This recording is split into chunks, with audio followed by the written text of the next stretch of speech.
Well, I appreciate you giving us some time because I think there's so much myself and the audience can learn from you. So first, I want to talk about like what I'm putting together is highly competitive, accomplished people like yourself. Like in a world in entertainment, you're an actor, you're a writer, you're a singer, you're a producer. You've done so many things, and any one of those is competitive, let alone all of it together. How do you advise people who are trying to get in on it or starting out? You must be a mentor to many. Well, in part of recovery, I'm 36 years sober, so dealing with the first great spiritual gift that gave me a life and a design for living that includes, among other things, a life that is at its best when it's lived in love and service, Mm. as you live yours in love and service as well. Uh, One of the things I have to say about what I've observed by having been your patient and your friend is that there is no scientific distance between you and the emotions of what you do, Mm. that your heart is absolutely involved in the process, and it's why we became friends, I think, Yeah. is that. So I also, because I'm your friend, I will not disagree with you, because what you describe in the world of competition, to be, striving to be the best of the best. I don't believe in competition. As a matter of fact, I have two songs on an album which won the Grammy for Album of the Year that I did with Daft Punk, called Random Access Memories. And one of the lyrics, I wrote the lyrics for a song called Touch. And I sang that. I remember touch, pictures came with touch, a painter in my mind. And I also wrote a song that the Robots sang called Beyond, Dream Beyond. And there's a line in the song that says, there's no such thing as competition. Mm. And I don't think that competition is an appropriate, uh, when I hear a great song, there is a very predictable response. First of all, there is, because I am a human being and a much flawed human being, there is jealousy. Mm. The jealousy lasts about that long. It is immediately followed by pure inspiration. Mm. Oh my God, the beauty in that! Dance me to the end of love. Leonard Cohen. Like a bird on a wire, like a drunken midnight choir, I've tried in my way to be free. Oh my, I wish I'd written that. Passes through pretty quickly, and what stays is like, you know, how remarkable that muse, which touched him, is a part of my unconscious as well. A large part of what I believe is that piece of whoever I am, that is able to write songs uh, that other people respond to, is because I don't compare myself to other people Mm. in a competitive fashion. I allow myself to be totally blown away by the beauty of all things, Mhm. especially these days, especially now that my back doesn't hurt. And Well, I think that I've found that the place where my rainbow connection, where I connect to my artistry and to my inspiration and to the ideas, is in my unconscious. mm. I was somebody that would get a job was asked to write a song, and I would look at the script. I'd look, what do the songs need to be about, whatever, and I put it off, put it off, put it off, put it off, and I look at the calendar. I go, oh God damn, I've got to get this. We are now almost late, and I would sit down and it would pour out of me. Mm. And I had a very good friend on the ASCAP board of directors named Richard Bellis, an amazing composer. And I told him that I had that happen. He said, Paulie, you've mislabeled what you're doing. You're not procrastinating, you're percolating. Mm. You're giving your unconscious a chance to connect with the lifetime of information around the emotions that this particular number needs. Mm. That's So beautiful. I think that I just become, you know, you. I don't know if you remember or not, but shortly after our surgery, I immediately thought of the Rumi quote. Do you remember I it? do. Yeah. And their quote was, because you talked to me about finding this little dead nerve in my back, and you dug a little canal for that Yeah. dead nerve. So if another nerve was in there and a vertebrae collapsed on it, it would be safe. And I found it so touching, and and I think you did too. And I know that your co-surgeon, your partner in the operating room, was touched, because I saw a little tear roll down her cheek, and I immediately became touched when I saw that she was as touched as I was at that moment. And when I'm touched like that, my minister calls it God's punctuation. It just it just stops everything. Yes. So I whispered to her, you'd spoken about how this little dead nerve all of a sudden was vibrating as fast as it could, and you described it as joyously. That's what made her cry. Mm-hmm. That's what made me cry. And I whispered to her, music is vibration. Mm-hmm. And I thought of a brilliant quote of Rumi's. And Rumi said, sell your cleverness and purchase bewilderment. Mm-hmm. Sell your, and I have sold for my entire life. I have sold my cleverness. The love boat soon will be making. That's clever. It's clever, you know. And purchase bewilderment. I am bewildered by the wonderment of what has happened to my body at your hands, and what my body has done unto itself, and the similarities between nature and the way our bodies operate, and this little, and the fact that we have an expanding universe, or is it shrinking? It's just, the world is so beautifully decorated with mysteries that I'm not going to try to solve any or all of them, but I'm going to submit to the beauty of those mysteries, including how you did what took away 2 months of the worst pain I ever felt in my life, to the point that the first 45 minutes in the morning standing was absolute torture, and in less than an hour it was gone, and it hasn't come back. I think your passion for life, your passion for inspiring others, is really amazing. And I find what I do is lucky. It's a blessing to be able to help people who are suffering like yourself. But what I find truly inspiring is how you have affected millions of people's lives by your music, by your art, by your acting, by your producing, and mentoring young artists as well, and so many people's lives that you have touched. Where does this inspiration come from? The big amigo. I refer to my higher power. One of the elements of recovery is we have a God of our own understanding. I immediately said, I'm sorry, a God of my understanding, a God small enough for me to understand would not be nearly big enough to deal with my ego. So I don't understand God, but I don't understand electricity either. Mm-hmm. But I use it. Right. I flip a switch, and it lights up my life. Mm-hmm. And the fact is that this sense of grace and energy and power, which incidentally I believe is absolutely judgment free. Mm-hmm. I don't believe, I don't have a God that is a punishing God. I don't believe. I think that he gave us, and there's another thing to say he, it's like I have been around enough wonderful members of the LGBTQ plus community and transgender community that I would almost refer to my higher power as they. Mm. It's a non-binary brilliance that is just.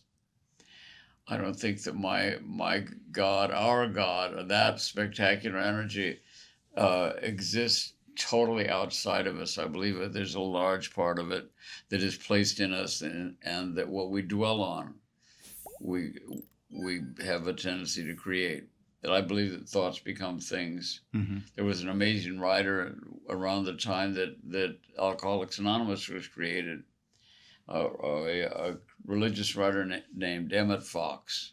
And Emmett Fox talks about golden key in a situation, seeing God where the problem is and the problem disappears. He says, be conscious of your thoughts because they're powerful, in any direction, good or bad. And my very first sponsor in recovery had a saying that I thought was brilliant. He early on asked me how you treating the world today, Paulie? And I said, Momentito, you had a slip of the tongue, I believe. Don't you mean, how's the world treating me? And he said, no, I don't care, as he actually said, a rat's bottom, in a little more detail about how the world's treating you. He said, well, I do because I love you. And I want the best for you. He said, but I can't really do anything about the way the world treats you. Mm-hmm. But I can promise you this. If you are vigilant about the way you treat your fellow man and woman and the animals and the world around you, if you are vigilant and can manage the elegance of kindness in most of what you do, everything in your life will get better. Mm-hmm. And it has. Absolutely. It has. That's beautiful. And I find the same thing is in any walk of life, any profession, which one is no better than the other. I feel like what it's missing is more kindness, more compassion for everybody. Like if I'm in the operating room, I need everybody around me to make surgery a success. The nurses, the techs, the people who clean the room, everybody is important to the whole concept. See, and there is, when I first entered the recovering community, what I felt was an amazing connection to the world around me. And my connection to the world around me before had been through my music, which is in a sense ego-driven. Or there's certainly an element of that. Like if you love my music and it's like there's something there. But to walk into a room full of people that have traveled the same highways that I have, with the same thoughtless, arrogant, dangerously selfish way of living that I had embraced, and never felt I had a mean bone in my body. But it's like, was I a bad guy? Ask my children. Mm. Right. Don't ask me, because I'll tell you that I was generous, and I believe that generosity and gratitude are fuel. Mm-hmm. And I've always felt that. But ask my daughter, who said, Dad, they call you the Dalai Lama now. But the fact is, when we were children, you were gone. You were not there. Mm-hmm. But she also added, you have finally reached full tilt Papa Bear. That's the greatest compliment of my life, to have my daughter tell me I am now finally a world-class Papa Bear. That's beautiful. That's all I want to be. But what I have started to say about this is what I felt in that first connection 36 years ago with the recovering community. I felt when I walked into your office and sat down and we started talking, you made me feel safe long before I knew anything about you. I knew exactly what I needed to know, because your affect is of a gentleness of spirit, a self-confidence that is the absolute opposite of arrogance. You have a wonderfully welcoming spirit. You're a humble man, and you're brilliant. You're head of neurology at Hope. Come on. That's who did my back. I appreciate that. Paul, I wanted to ask you a question, and that is, the world's changing around us very quickly. Yes. And I'm talking specifically about technology. And you being at the pinnacle of creativity in all that you do, the effects of artificial intelligence is really, I think, quite fascinating at the very least, and how it's affecting creativity, creation of the arts.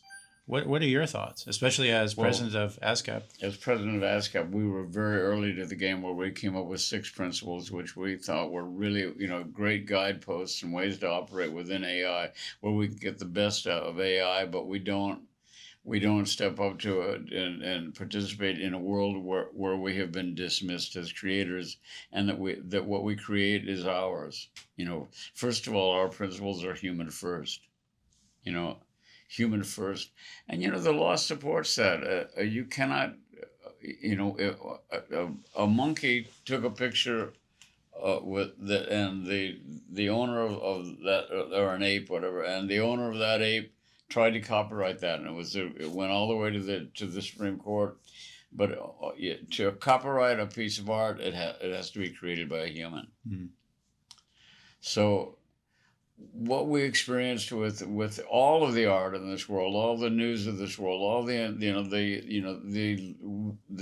complete history of creativity and art, and the collection of news and reporting of it, every book that was ever written for our pleasure and our instruction, all of them were taken and used, for generative AI to train. With the abandonment that this is fair use. It's not fair use. It's thievery, mm-hmm. and it needs to be dealt with. The people that have created all these, and the fact is, I'm excited about AI. I'm excited about what AI is going to do to my children and my grandchildren, even in my own lifetime. Medically, I think the first place I'm looking for, like, oh my God, how much more quickly can they test a new vaccine, a new procedure in the operating room? Mm-hmm. The fact that at this point robotic surgery is already so. I mean, we're deep and as a tool operating a business, ASCAP and all businesses are using it. I mean, if you jump on a website and you're able to do business there, you're dealing with AI. Mm-hmm. But ASCAP had 6 principles, which included credit for the people that created the songs, compensation, the right to say no. It means nothing to say yes if you can't say no.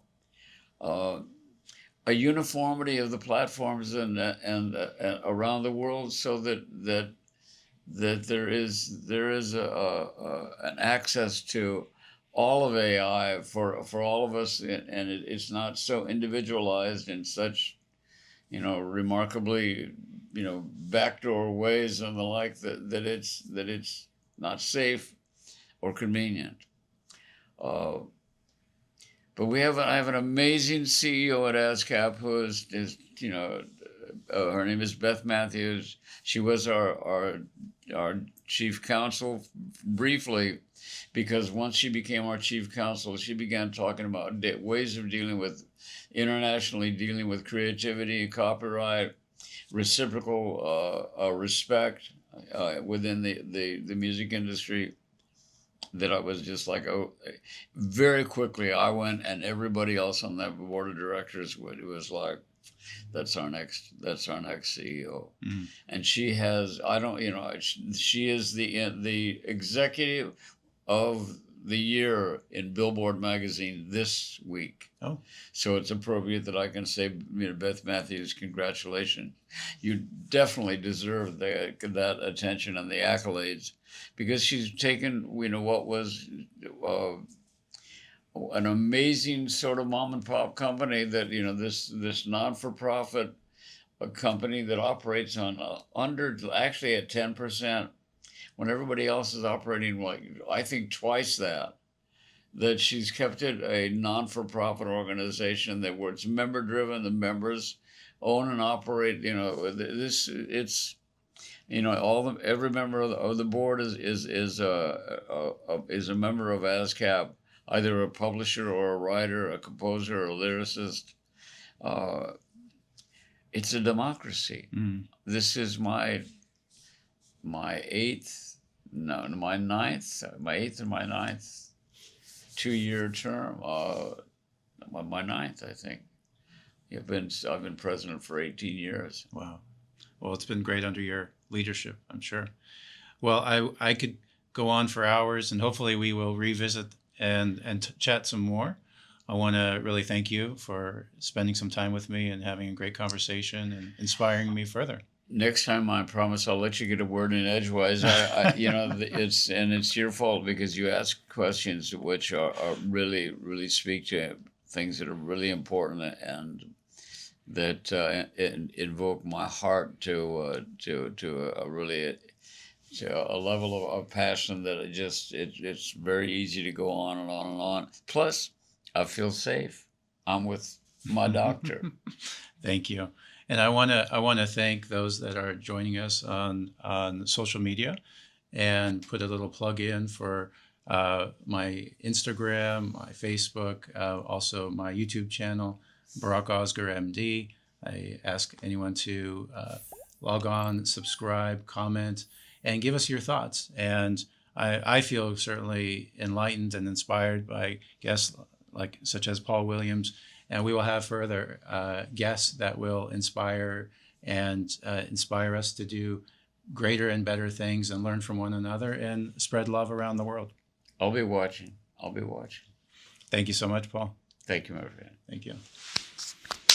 That was great. Thank you. It was easy, huh?